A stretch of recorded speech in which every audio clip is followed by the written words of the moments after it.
It was a spectacular farewell to the city of sails as the Volvo Ocean Race fleet departed Auckland surrounded by a flotilla of spectator boats. Ahead lay the longest leg of the race and potentially the toughest conditions the sailors had faced so far in this edition. The journey would comprise 6,700 nautical miles from New Zealand around Cape Horn and up to Itajaí in Brazil.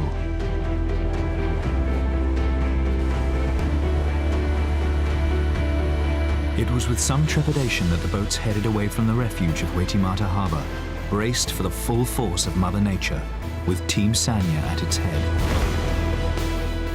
Oh mate, what a way to go, eh? Leading around. Beautiful, you know, it's been a hell of a week here. It's tough to leave, but if you're going to leave, you might as well leave like this. It's pretty cool. Anyone would have thought we're trying to get out of here in a hurry. We're not.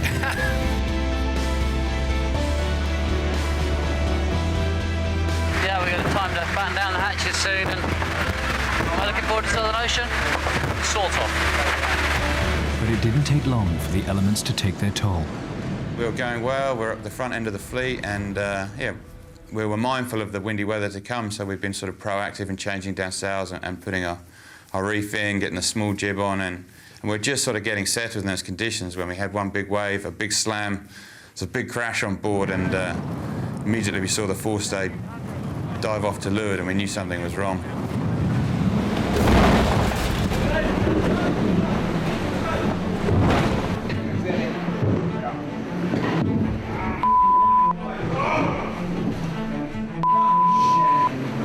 Bobs ran downstairs and took a look, thinking it was probably the ram or a piece of rope had broken, but unfortunately the whole bulkhead that's glued into the boat had pulled out and hit the top of the deck, so yeah, we knew it was serious.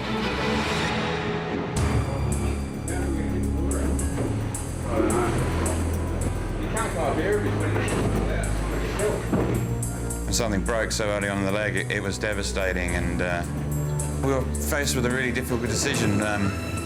Either carrying on, being very compromised and taking a lot of risk in the Southern Ocean versus turning around and maybe losing 24 hours because we were still very close to Auckland and getting it fixed properly. Do what we can. My gut feeling is we should turn around and go back and fix it all. Huh? What do you think? I agree. As Abu Dhabi Ocean Racing turned back to Auckland, the other 5 boats ploughed on. The expected brutal conditions dangerous to both boats and bodies.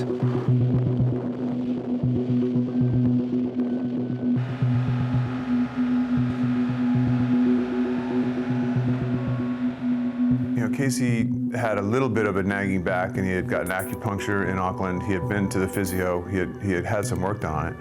But literally the first sail that he tried to move, after we left the dock, he felt the thing just pop. And you know, an hour after the start, he was in his bunk, and he was in his bunk for 5 days.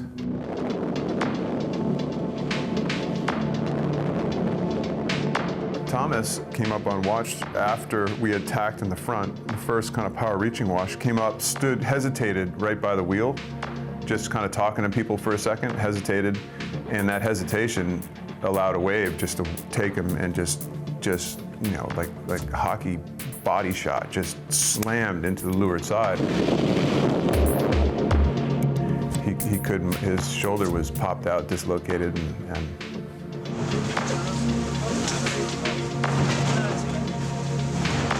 Jono did an unbelievably good job with Thomas. And actually, our team doctor, Ruth, talked him through the procedure and literally took his arm, pinned his elbow in, and just slowly moved his arm back. And Thomas had, at this point, it had been an hour and a half and he hadn't spoken yet. He was in so much pain. He couldn't actually verbalize anything. And he just slowly moved his elbow out. He's just sitting there trying not to scream in pain. All of a sudden, his eyes open, and it was like somebody just flicked a switch on his body. He's alive, he's gonna make it. And 36 hours later, he's up having a nice light air drive and trying to work it, and they gave him exercises, and you know, he's a tough dude. Back in Auckland, Azam had returned to port without further damage, and the Abu Dhabi Ocean Racing shore crew had been roused from their beds and had mustered at the dock. It's very disappointing. Having said that, this is a long leg, and I don't think we'll be any boat that has problems. And a bit like when we broke our mast, I'd rather it happened 40 miles from being able to come back and get help and get it fixed than happen, 400 miles out to sea. The fleet aren't getting away that fast at the moment. They're heading northeast upwind. They're going to get a bit of a pounding tonight, so we're not giving up hope. But clearly you wouldn't choose to start 12, 24, 36 hours, whatever it turns out being behind them. The shore crew was determined to make it as short and enforced stop as humanly possible and swung into action without delay. All of this came flying up here to the extent where this ram, the damage in this ram actually smashed up into the boat up here. So all of this tubing, all this waterproofing and everything all got broken apart.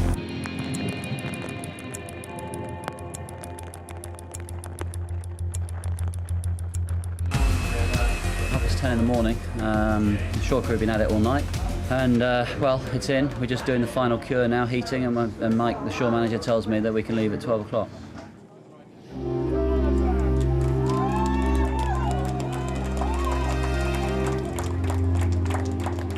Had Walker's team realized what lay ahead of them, they might not have been in quite as much of a rush to return to sea.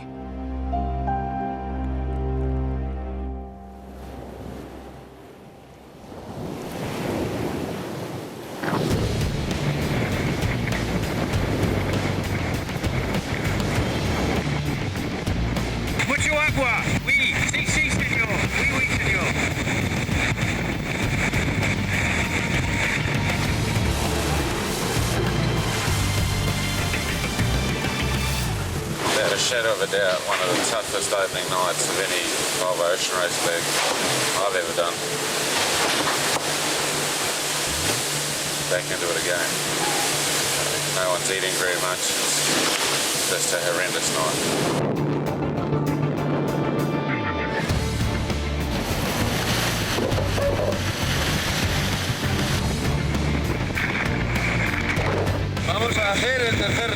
We're going to put in the third reef.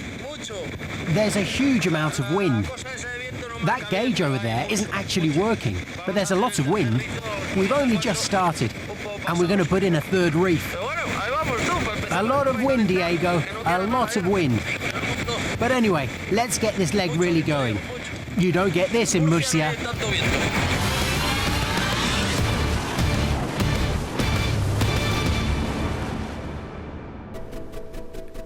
After a baptism of fire and a bruising first 24 hours at sea, conditions finally eased with Telefonica and Group Armour at the front of the fleet.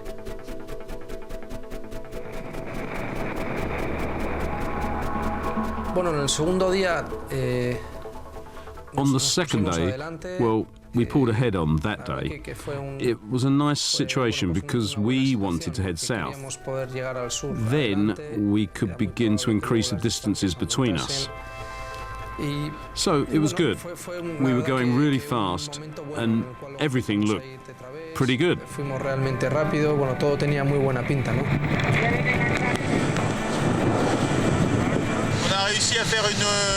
We're doing well so far. We can see Puma just behind us, and Telefonica and Camper, who are not too far to windward. But just behind the leaders, there was cause for concern on camper with Emirates Team New Zealand. This morning was my first chance to do a visual inspection of the boat because it's basically been too dangerous standing around up here because we've been slamming so hard over the waves, and I've pretty much gone over most of the boat when come across this and just got a diagonal crack in one of our ring frames. I've just spoken to our structural engineer, and what I'm hoping is that they'll be basically saying, that frame's secondary as such, and keep on trucking. The camper crew waited for news as the fleet headed further south towards the dreaded Southern Ocean. Well, when we got further to the south, we were very aware that the conditions were going to be hard. There was going to be a lot of wind, plenty of waves, and we knew it would be very complicated, very difficult in the Southern Ocean.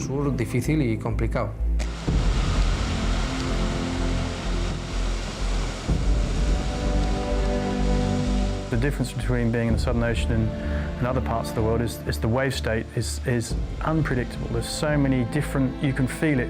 There's a swell that comes from the west, there's a little bit of waves that come from the south, there's a tiny bit of this on that, and they all combine together to make a mishmash. Sometimes it's like a washing machine, you've got a huge swell, you know, maybe nearly half the mast height that comes in, and that's controllable, that's nice and easy and marvellous to watch.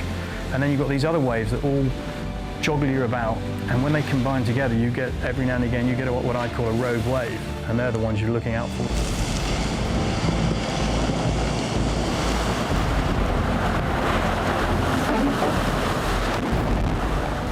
It cracks me up when people are like, hey, this is great, we just went 40 knots.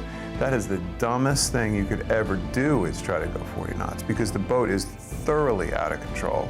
And sometimes you don't have a choice. You just all of a sudden you're sailing along and a wave kicks you on one side or another, and all of a sudden you're taking off, and all of a sudden, whoa, hold on, boys, and you're going down I don't know, 30, 40, 50, I don't know how big the waves were, but you're going down this thing like a scalded dog, and there's no slowing down.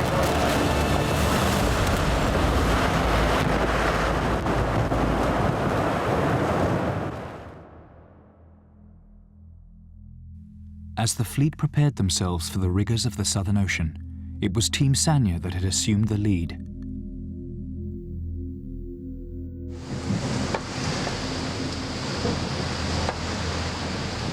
We were in a good spot, and actually in a spot not only to be leading, but also I felt we could extend between there and the ice gate. So all in all, quite excited. We kind of had leverage on the fleet. But as so often has been the case for the hardy crew of Sanya Land, just when things were going their way. It was late at night. The boat was going between 23 and 33 knots. And next minute, bang, like, you know we're in trouble, bang. The noise that came was the noise of water coming into the boat at speed.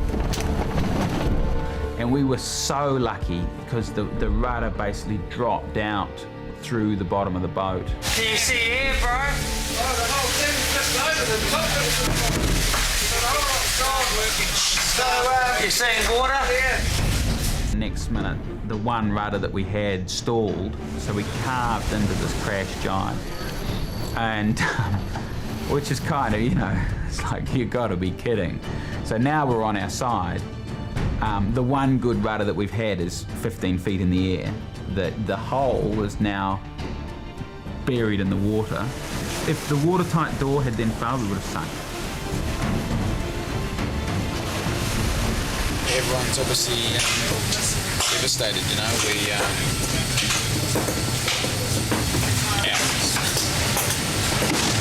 Definitely hasn't sunk in. Mind you, I probably shouldn't use the word sink, because yeah, we're still pretty vulnerable here for a while. We're hove to, wheel is lashed, storm picks up, sheeted on the windward side. Hove to in a Volvo race with one rudder and one hole in the boat.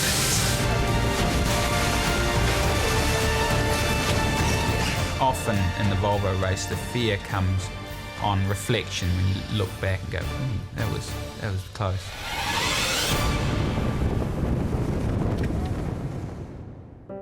The fleet headed towards the northern limits of the ice gates, designed by the race organizers to keep the boats away from the threat of icebergs and out of danger. The race organisers used a different ice gate system this time. They basically just drew a box around where they thought the ice was, and we just had to stay out of that box. There's always a risk with these ice gates. If you're too conservative and have them too far north, you can, and if you just happen to be out of phase with the fronts, you can end up upwind in big seas and big wind. Cuando empezamos a llegar a las When we arrived at the ice gate's limit, the fleet was quite compact. And I think that we were all sailing with the attitude of not damaging the boat. At times, certain boats did sail faster than others, but that depended on everyone's assessment of the risks at that particular moment. We were sizing each other up, sometimes leading, sometimes trailing, all trying to get through the area without any big malfunctions that would cause you to lose miles. Meanwhile, Camper ran to the sound of power tools. The cracks spotted after the first night had caused other failures on board. What's going on is the bulkhead's completely buckled now. But my concern is with the buckle of the longitudinals, it's still attached to the longitudinals, so basically we'll cut it free. And we'll stiffen up the joint on the longitudinal. If the longitudinals fail, then that's take over, basically, because we'll have to go slow, and we have to go into Patagonia. We're going to lose, unfortunately, a lot of miles to the other guys while we do this. It'll take us probably 2 hours, and we'll be back on the road again. Also back on the road again was Abu Dhabi Ocean Racing, 500 nautical miles behind the fleet. We've officially sailed into Ridge, or Ridge has engulfed us, so light winds now. So we're back on the wind, and now we're kind of just waiting really for the westerlies to catch us up. 24 hours, westerlies will catch us up. Fortunately, obviously, we're going to lose probably 500 miles to the others in this little process. There's about 1,000 behind. Joy of joys. You might wonder, when you're 500 miles from the nearest competitor and you're stuck in the middle of the Pacific Ocean in light wind, you might wonder how you pass your time. Well, we found a solution today. That is, of course, bird watching. So we've got some pretty keen bird watchers on board. Sci-Fi here, a former member of the British Junior Ornithologist Club, showing a little bit of form. Nick Dana seems to be pretty clued up, but we've just found out he's been cheating. He's got his own cheat sheet, which is why he's such an expert on the albatrosses, and I have confessed to having had a bird-watching book when I was younger. Anyway, it's been a day of albatrosses, giant petrels, and we've been trying to feed the albatross with some cheese, but doesn't like cheese, but he's been following us for a couple of hours now. The other early casualty of the leg, Team Sanya, was limping back to New Zealand. The severity of their damage gave them no chance to rejoin. They would have to ship, and not to Brazil, but to the USA to make repairs, and ready themselves for leg 7 from Miami.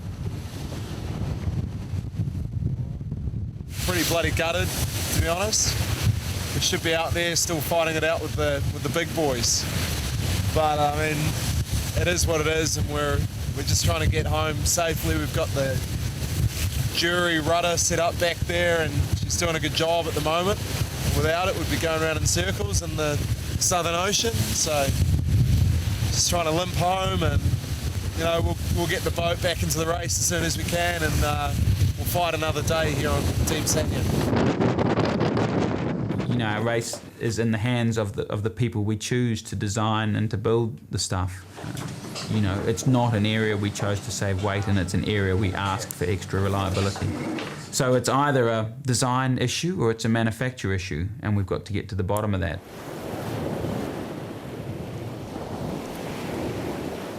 Back amongst the fleet, Camper with Emirates Team New Zealand's damage is getting worse. I was driving at the time, had a bad landing, and popped off the port longitudinal secondary bonding over about a 2-metre section.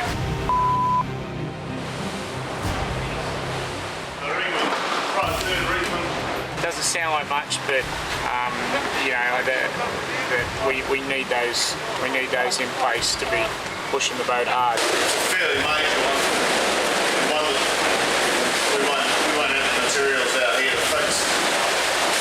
Yeah, basically leg over. But later that evening, The situation on board went from bad to worse. Getting sick of this, Hamish? There you are, Solly. Yeah, I was sleeping, buddy.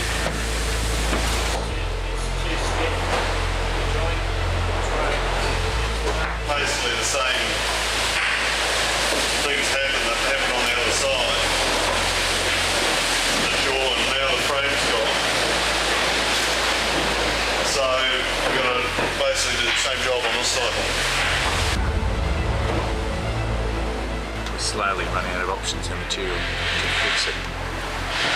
We're still heading towards the South American coast.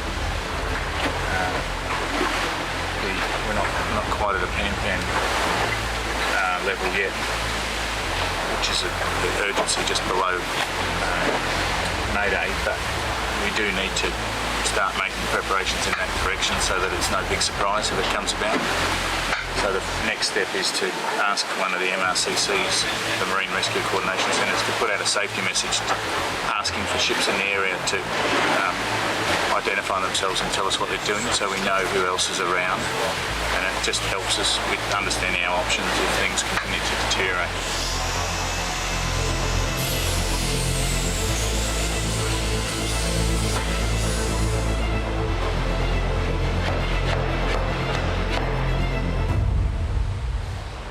Well, we sort of contained the issue.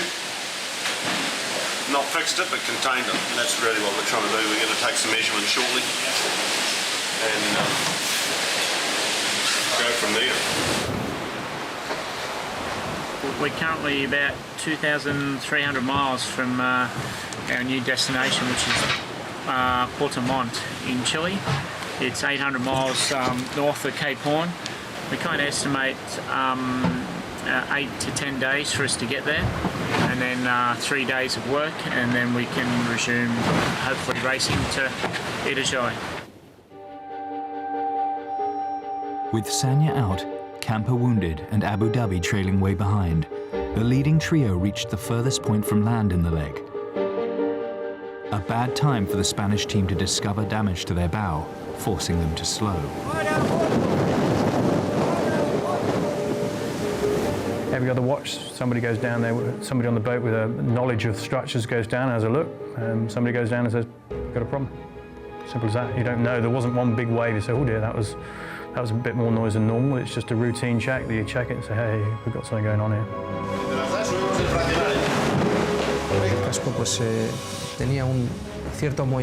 The hull was moving around in a particular area, and that made us think damage.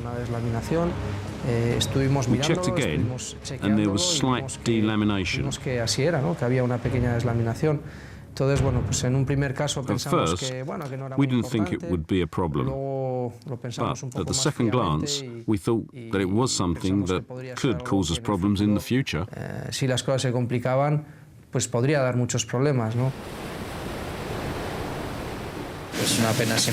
It's a shame we're having to go slowly. We don't like it at all, especially when we're fighting for the lead. Everyone's security comes first, so as long as the boat goes well, everything is okay. The boat is going well now, but there is a danger that it could be damaged, and that's why we've decreased our speed. With Telefonica considering the options left open to them and continuing to assess the damage, Puma and Groupama were making the most of their fleetmates' misfortunes. There is only Puma and Telefonica that are really still in the race. Abu Dhabi is a long way behind. They have a problem with their boat, and Telefonica seems to be slowing down. I don't know what's going on with them.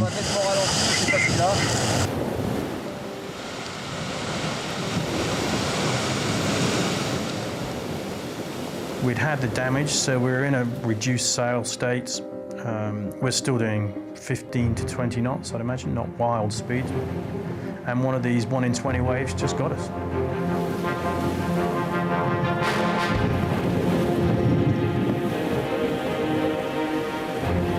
Once it broke, we kind of capsized, all looked at each other and started laughing, because, I mean, we think nothing's broken. We might have a few people roll out the bunks down below. It's just one of those things. I can't tell you during this leg how many times there was somebody up there driving. One of us is up there driving, and all of a sudden a wave comes through the boat, and you look back and there's nobody behind the wheel anymore. And whoever was driving is laying in the lifelines in the back, and other people are diving for the wheel before the boat spins out in one direction or another. Everybody's down on the ground. It's like bowling pins, you know, you just...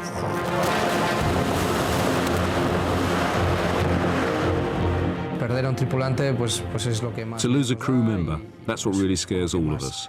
And that's what we pay most attention to. The solution is that we all have to be on harnesses. We all have to be attached. It's something that's incredibly important.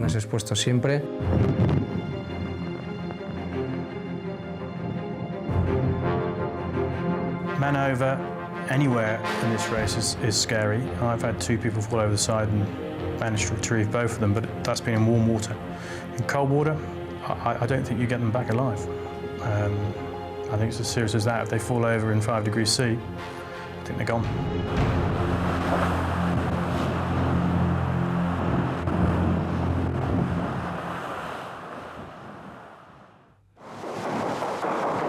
After much deliberation, Telefonica had formulated a plan to pull into Ushuaia for repairs, hoping to minimize the time spent off the racetrack.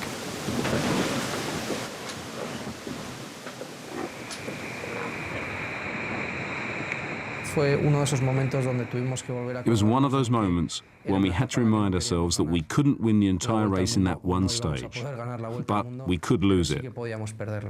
We evaluated everything, and we thought that things would have to go really badly for us not to get on the podium in third. We couldn't run the risk of not pulling in, not going for it. And then there were 2. With Camper and Telefonica both diverting, an engaging match race had developed between Puma and Groupama as the pair passed the eastern ice limit and dived south. Typical Southern Ocean day here today. Cloudy, windy, cold, miserable. We've probably got 2 days left to Cape Horn, which everyone's been talking about. Everyone's quite excited to get there. Everyone's keen to get north. It's getting too cold for us down here, so got a good race on with Puma at the moment. They're doing well, pushing us hard. I think they're about 40-45 miles behind.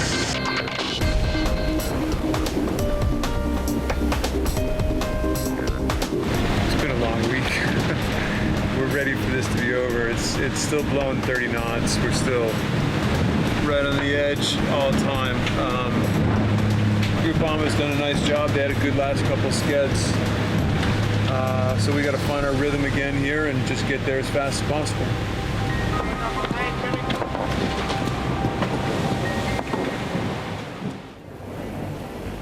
As Puma and Groupama looked forward to the end of their Southern Ocean torture, for Abu Dhabi, it was only just beginning.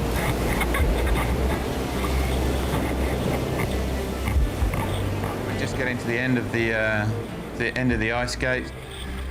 And all the while we're sort of rumbling along at good speeds, 20+ knots, and the guys on standby downstairs were doing a bit of tidying up when they heard a noise. Immediately we had to slow down and find the extent of the damage.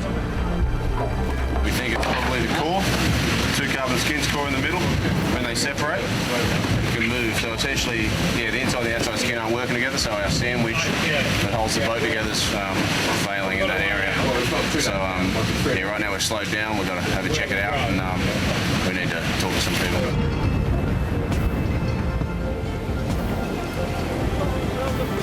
In order to make the fix, we had to hove to, which is Justin had to lower himself over the sheer on a halyard down to the outside of the boat, while Bubs and Craig were drilling holes from the inside out. To secure the skins in the short term, the Abu Dhabi team drilled no fewer than 30 nuts and bolts through the hull. Up ahead, the leading boats had finally cleared the ice gates, left the Southern Ocean behind, and headed for the most famous landmark in sailing.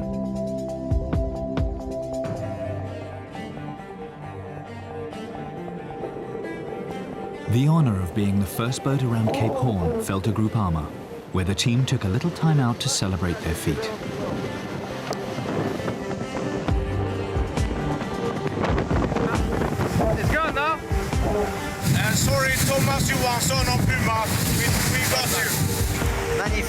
Magnificent. We would perhaps like to slow down a bit and just cruise.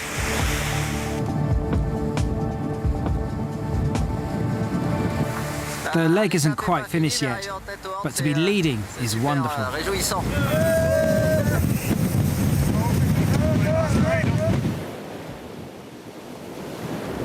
12 miles behind Groupama at that stage, but it doesn't matter, because I think every boat, if you look at the skeds, I bet you could see a massive drop-off of how fast you go around the Horn, because you take an hour and everybody's on deck and you smile, you laugh, you smoke a cigar, you drink some rum, you have some photos taken. This is a life moment that you, A, will never forget, and B, don't want to forget, because it just doesn't happen to many people. That's when your brain starts its process of forgetting how bad the last week was, and like, oh wow, this is kind of cool. It's like, wait a second, it's not really cool. Do you remember how you were feeling 48 hours ago? And you don't race. You're not racing, man, that's for sure. You're just soaking it all in. Meanwhile on Telefonica, the plans to pull into Ushuaia had been eclipsed by a shorter, faster strategy.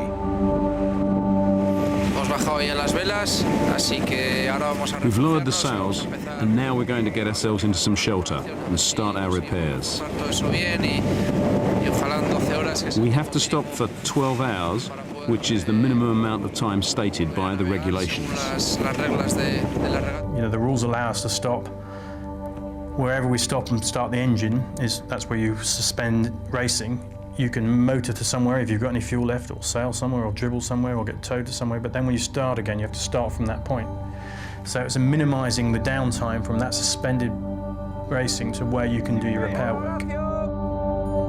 It was a major piece of work to repair, a massive boat building project that most people would say, well, can't even be achieved, can't be started without taking the boat out of the water. And we didn't even have to go alongside. We were tied up to another boat, just tucked behind the Horn, probably 10 miles away from Cape Horn, as close as you could be to Cape Horn. A wonderful place.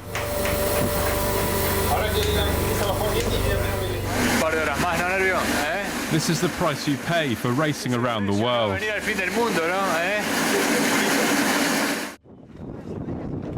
Nettie suffered an injury during one of those big waves that slammed him, and he hurt his back. It wasn't serious, but the possibility arose that we could get him off. It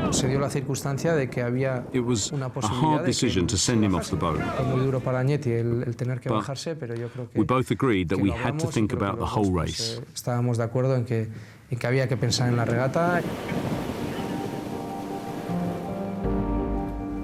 Having passed Cape Horn just behind Groupama, Puma Ocean Racing was looking at a shortcut to eat up some vital ground between themselves and the French team. The timing was good for the tide, but there's risk of a very lumpy sea state, and we knew the possibility of a front washing up from behind us.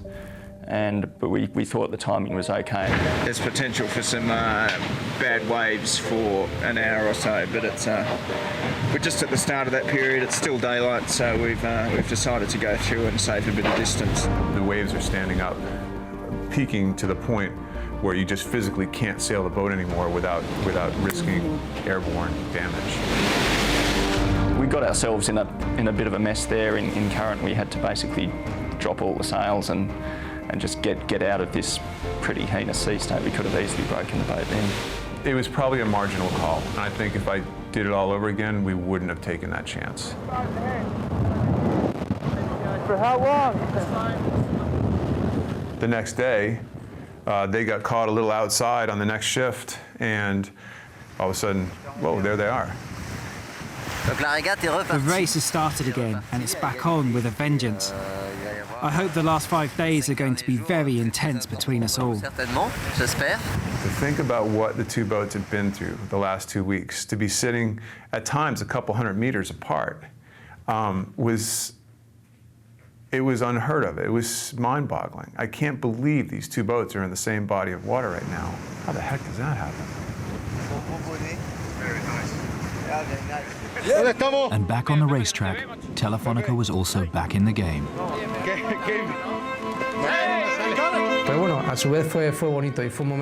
Rounding Cape Horn, it was such a great moment. Having had all those problems and to get so close to the two boats in the lead, I have good memories of that moment. It was special. Telefonica's rapid pit stop was paying dividends as they began to make massive gains on the two leading boats. Even when Telefonica was at the dock, it was becoming pretty clear that we were going to have a terrible passage north. I remember for 2 or 3 off watches in a row when the guys would, if I was on deck or the guys would come to the nav station, I started warming everybody up to the idea, we haven't seen I hate to break the news to you, but we haven't seen the last of Telefonica. And sure enough, here they come.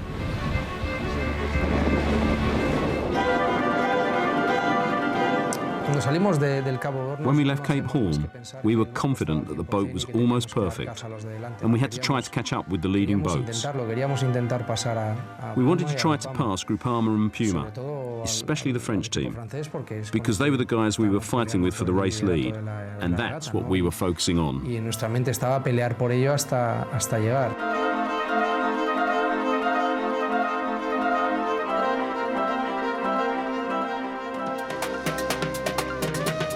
Meanwhile, Camper had nursed their boat all the way to Chile, where they received an unexpected welcome and a very welcome gift.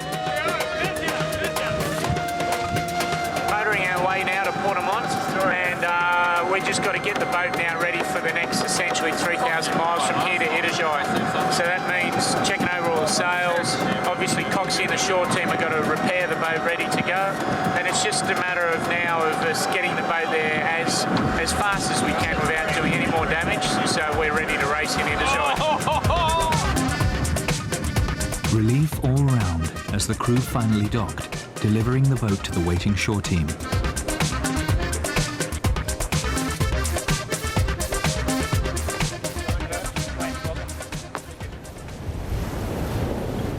Coming up to Buenos Aires, I mean, literally, we were tack, tack, tack, tack, jibe, jibe, jibe with each other for days.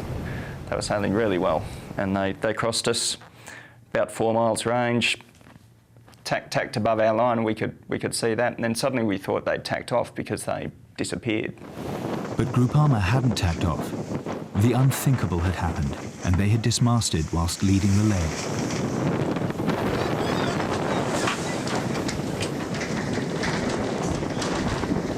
An hour later, an email comes through, Groupama's broken the rig. And it's like, that's why we can't see him anymore. Quickly, the shell-shocked crew salvaged their mast and made the boat as safe as possible before heading for land.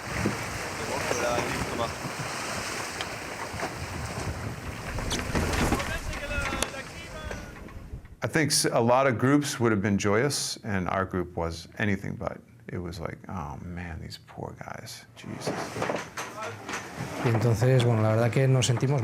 felt really bad for them, really disappointed. But you try to see the positives. It didn't happen in the South Pacific, where it could have been dangerous. It happened just 60 miles away from the coast.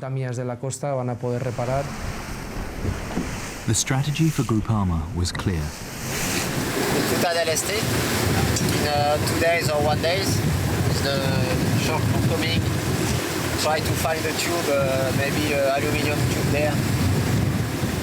To leave very quick Punta del Este and go with Joey rig to Itajai and to take 20 points like that.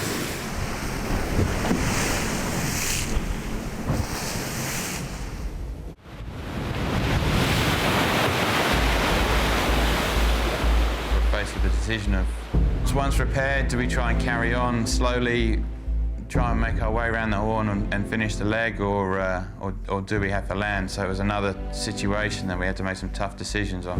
One thing that was very, very clear was we couldn't push the boat. We had to take it very, very slowly, and it was sort of a very sort of nasty experience driving the boat and hearing the crunching and cracking from downstairs, even though there'd been repairs made.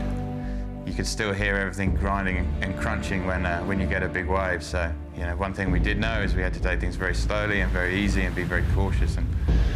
And I think that made it very obvious that we were going to have to head for land rather than Cape Horn.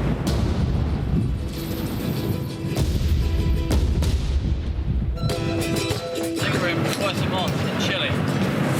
Not really what we had in mind, but settle for any land right now. Having to retire from the leg is pretty devastating for us, really, and especially it being a leg that we had high hopes of doing well of. But hopefully we'll be able to make a good comeback, and now we're all looking forward to doing our best in leg 6.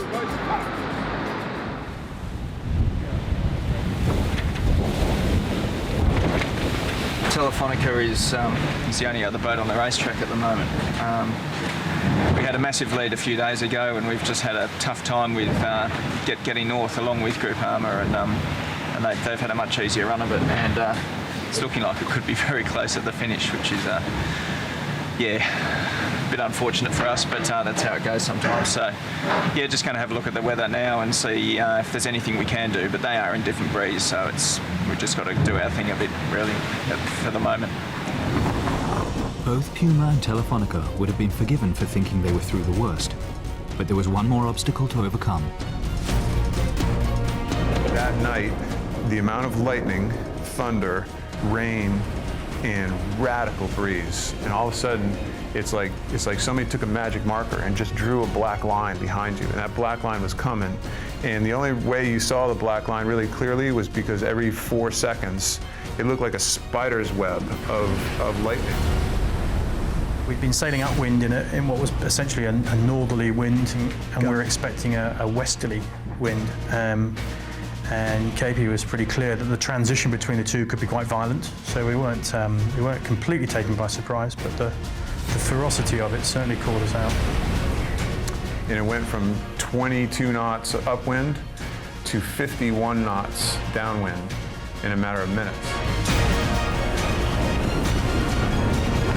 That was as angry a weather system as I can ever remember.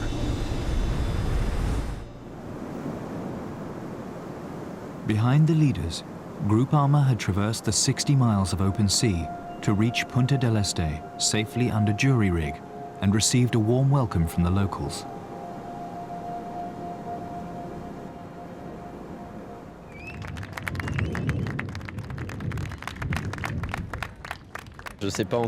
I don't know how fast we'll be able to go with this type of rigging.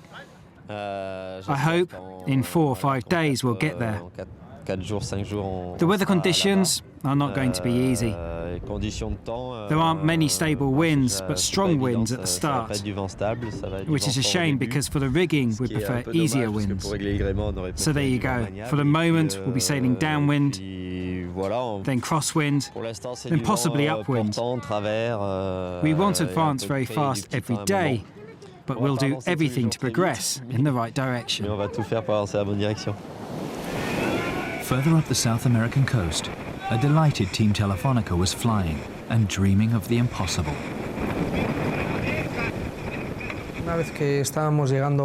As we reached the end of the leg, again we had some fantastic conditions, where the wind was much better for us than it was for Puma, and we just headed straight on, 100% without any stops. The boat was reaching very high speeds and we caught up to Puma very quickly.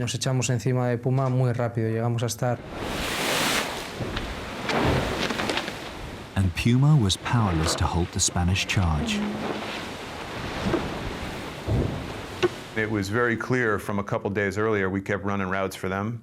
They were showing up at the finish line within minutes of each other. So we just have to keep pressing on, and we know they're coming, and we know there's nothing we can do about it, and we know it's going to be a dogfight, and it's just mentally preparing yourself for seeing that damn blue boat again, the one that you thought you had dusted weeks earlier. And you know there's not a single person on that boat going, oh, we feel sorry for Puma. You know, they've sailed so great to this point. They really deserve to win the leg. That was not in their mentality. That was not how they were sailing the boat. they saw an opportunity to pounce on a prey, and they were coming hard. We sort of had nothing to lose in the respect that all we had to do was finish. Once the boys had done the repair on the bow, the boat is as strong as it was when it was first built. So Ika and KP were saying, look, this is an unbelievable weather scenario where I'm not sure we'll catch up, but we've got opportunities to make big inroads. And if there's just that small chance that we can catch the leaders, then, you know, we were motivated. To be honest, there were 2 times while we're light air running up the coast, the Telefonica all but had us pass. They came as close as 3 miles, and then we moved it out a little bit, and we hit literally a wall of no wind, stop. They sail up within a couple hundred meters. They're just about to roll over the top of us, and the breeze starts to move again. It's quite high compared to us right now. We're just a couple of miles ahead of Telefonica, sailing into lighter air. So they're closing in really quickly at the moment. It's going to be tight, for sure. What happened to our dreams, really, is we're catching up. The wind stops, everybody stops, and then it becomes a lottery. Here they come again. Damn blue boat. I hate that boat. Have I mentioned before I hate that boat? The weather gods at that stage were playing into our hands, and you know, in retrospect, I almost feel sorry. We were that close to being even, and it was quite exciting. For us, exciting. For them, it must have been very frustrating and seemingly unfair. Just once, I want to win a leg where you can't see anybody else, that you're just not completely tensed up to the last second. Like you see some of these guys winning some of these legs, and they got to cruise in, and they get to celebrate, and they get to enjoy each other, and they get to laugh. We never do it like that. Come on, you guys, please. Just make it easy once. The first part of that run was great. We were very close. And the second part wasn't as good. Puma did a really good job. They defended their position very well, and we just couldn't overtake them. They did a great job, and they deserved to win the leg. I'm happy for them because they had a great leg and they deserved to win it. They are just simply winners.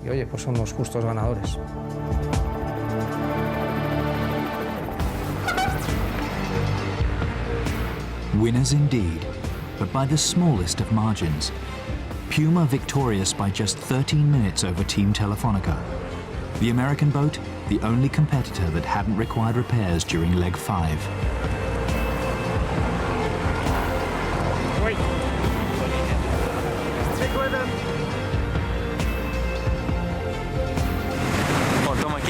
Well, here we are arriving in Itajaí, and it's a really good sensation.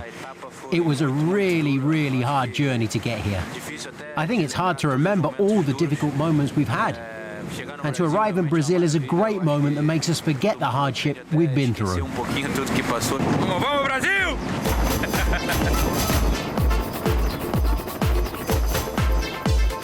As we got near the breakwater, I think, crikey, are they people or are they rocks? And we got closer and closer, and it was packed, not just the first mile or so, it was packed all the way in. I don't know how many people were there, but it was truly amazing. And of course, we were lucky with our resident Brazilian on board. They were just loving it. It was wonderful. Yeah, very good.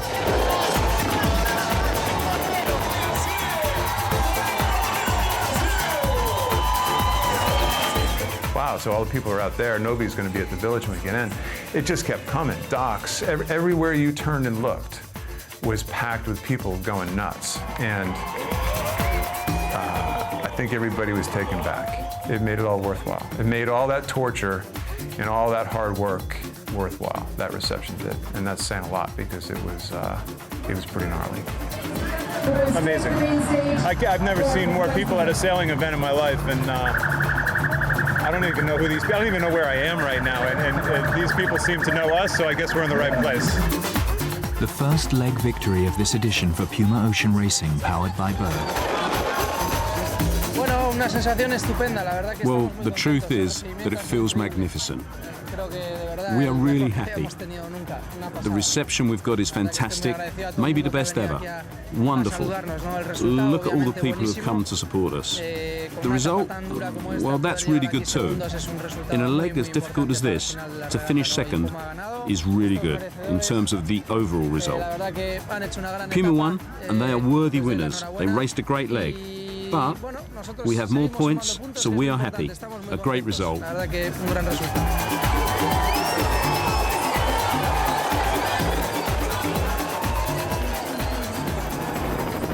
4 days later, bloodied but not bowed, Group Alma became the third team to complete the leg under sail, albeit somewhat reduced.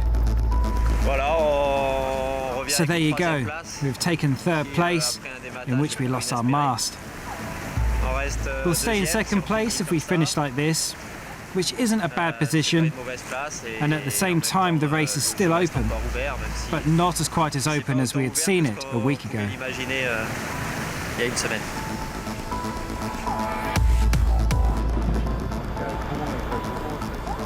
At Puerto Montt, Abu Dhabi Ocean Racing loaded Azam onto a container ship, having retired from the leg. The boat will travel to Brazil, and Ian Walker's team has high hopes of taking their place on the start line for the Itajaí import race.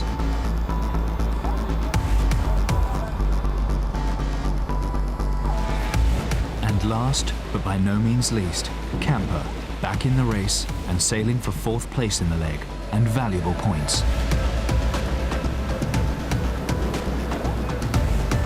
60 miles from the Horn at the moment, so it's going to be dark, but also plenty of clouds, so probably won't see too much of it. All in all, pretty good, hopefully pretty good rounding, Cape Horn. As expected, Leg 5 was a mixture of triumph and tragedy, the Southern Ocean living up to its fearsome reputation.